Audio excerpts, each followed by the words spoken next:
Tape 715.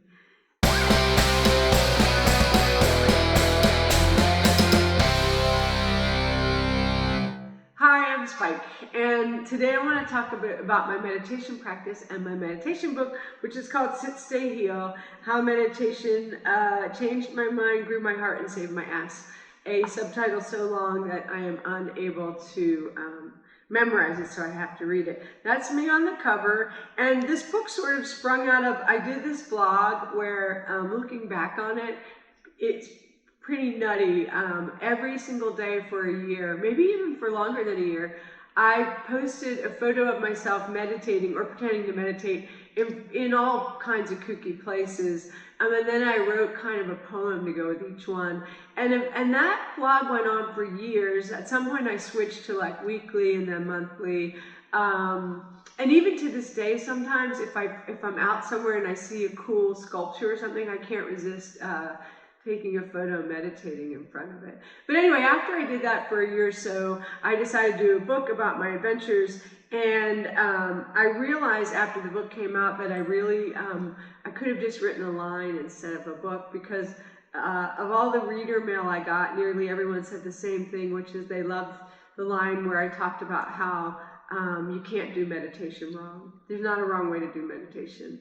You can do meditation, it doesn't need to be for like an hour or a week, or you don't have to go to like India or a TM center or join some Buddhist order. You don't have to be religious.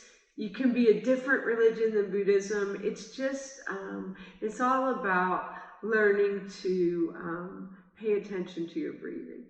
That's my opinion.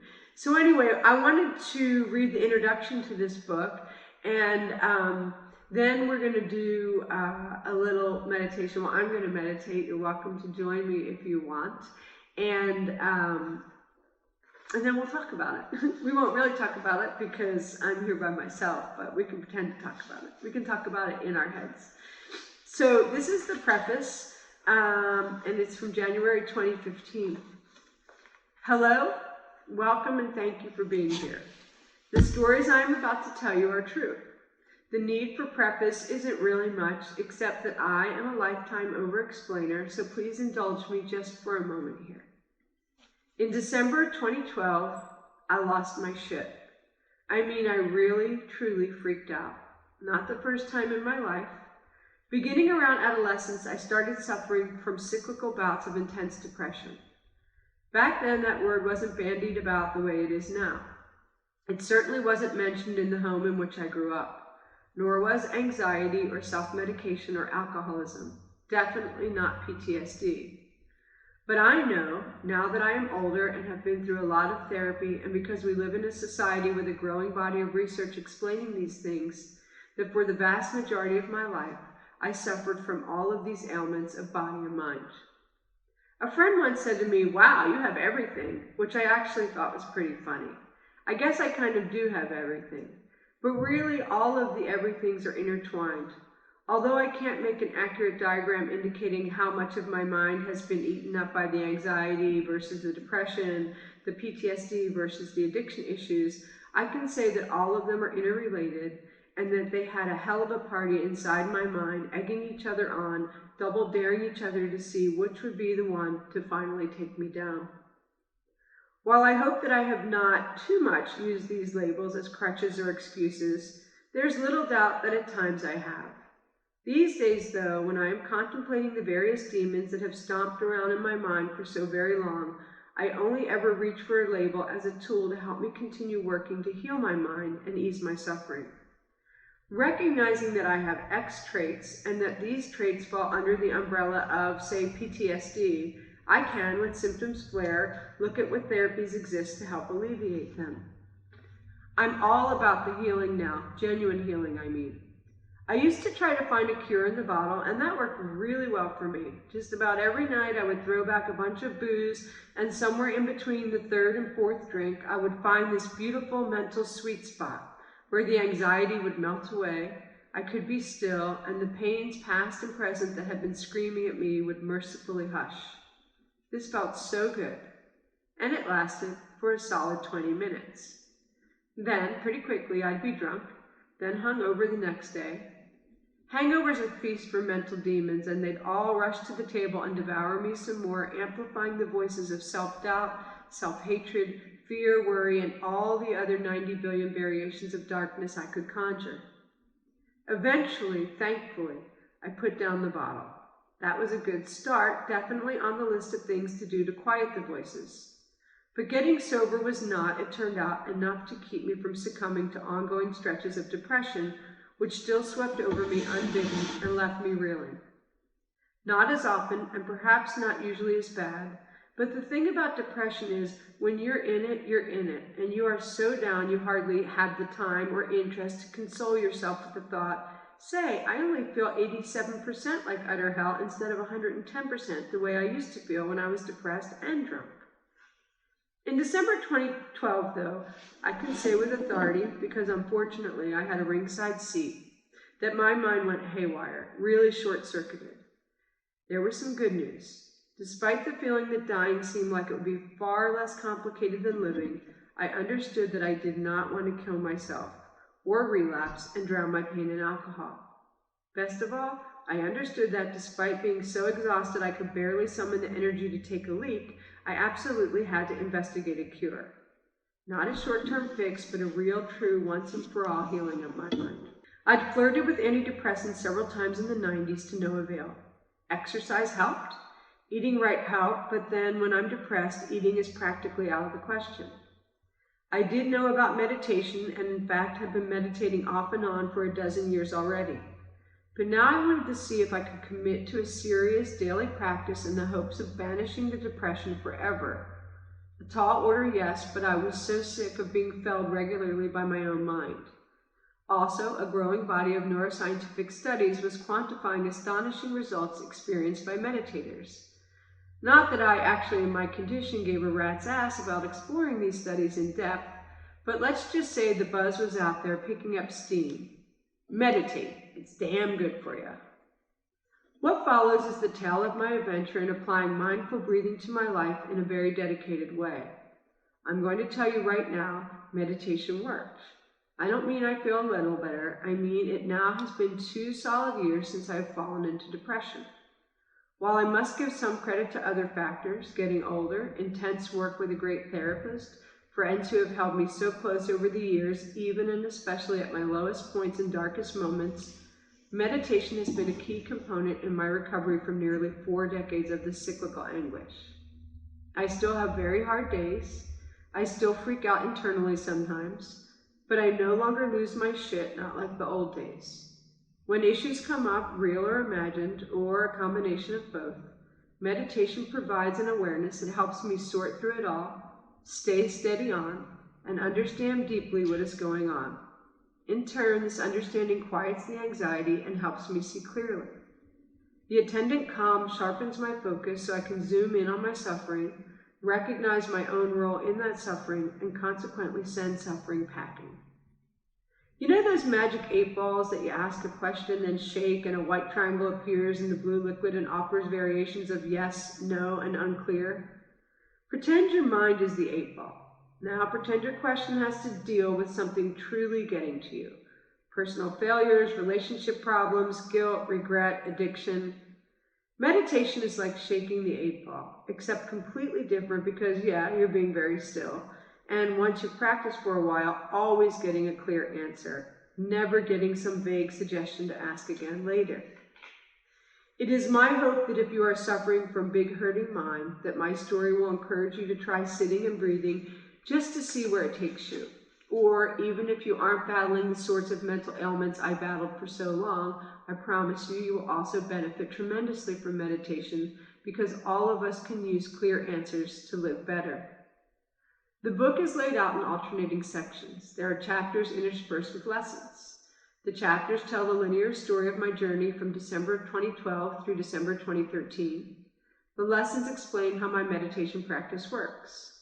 I am a guru-free non-traditionalist. While I do embrace Buddhist philosophy and use basic tenets of this philosophy to inform the way I live my life now and to help explain my practice, please know that it is not my intent to proselytize in any way. Anyone can breathe. Everyone must. And pretty much all of us have butts. So there you go. You already sit and breathe every day. Here are some thoughts on how taking that to the next level, dedicating 20 minutes daily to mindfully doing these things that you're already doing mindlessly, can help keep you from losing your shit too. There's one other thing I need to tell you before you dive in. Two very good friends of mine, Jill and Christopher, kindly served as first readers.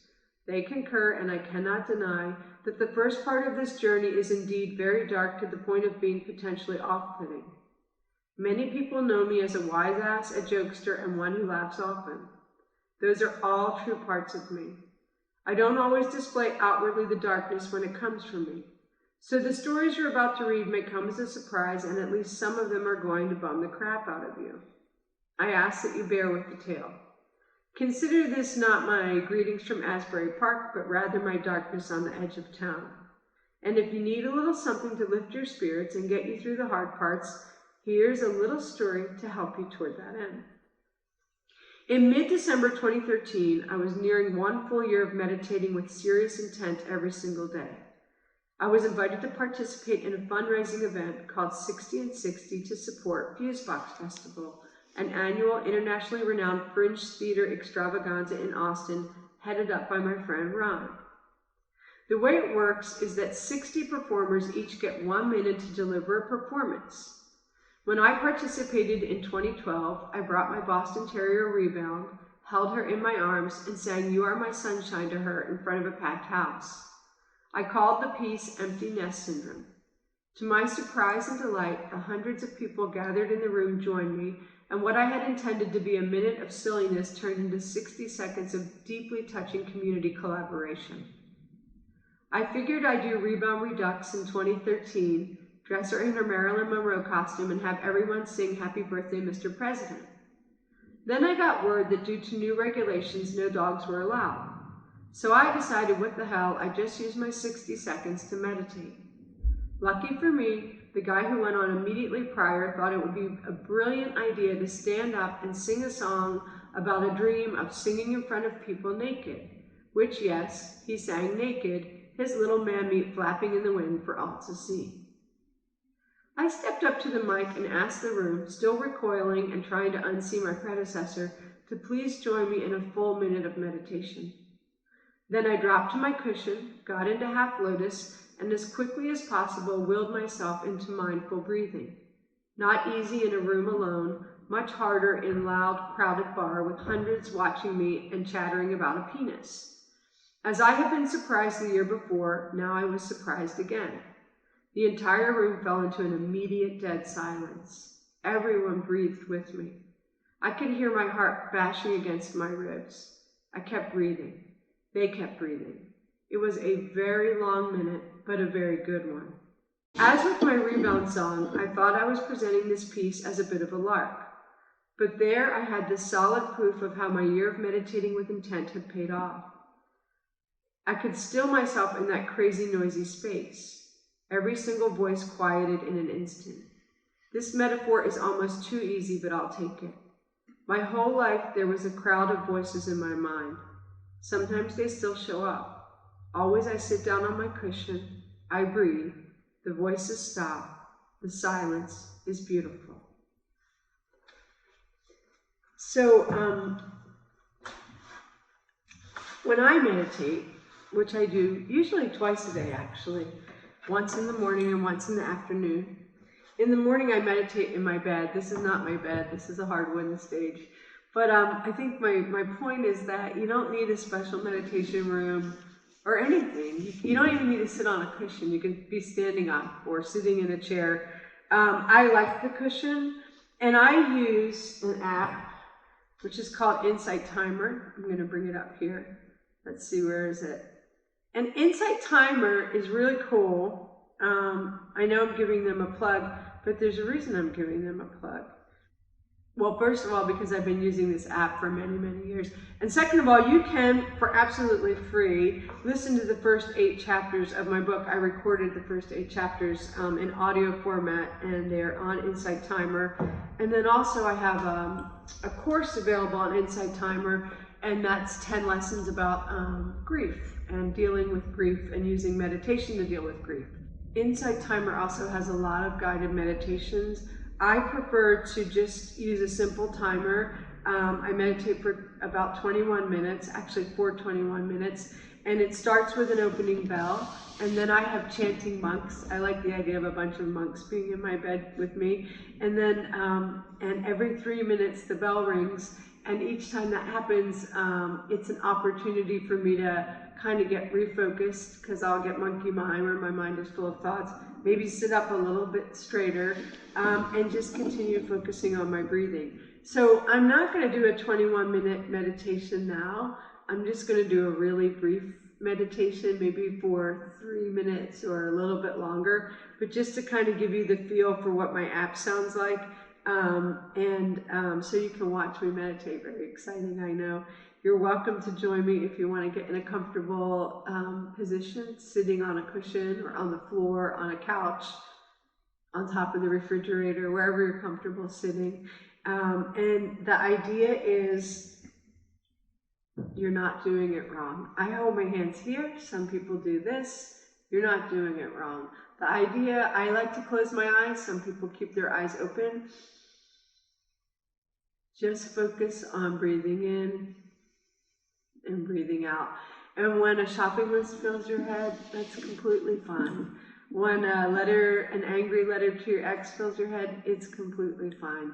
The idea is not to find reasons to beat yourself up, but just ways to see thoughts coming in and just kind of say like, all right, I see you later.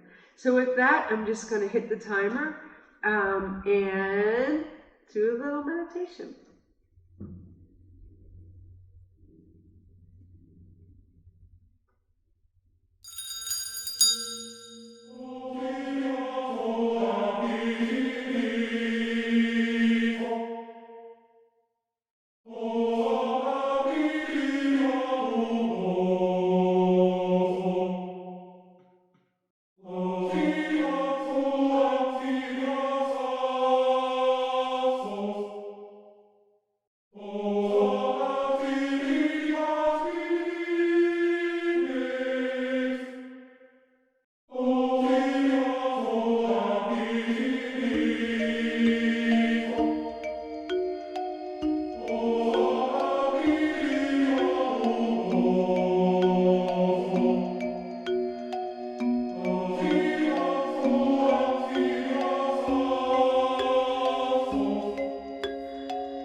How did you do?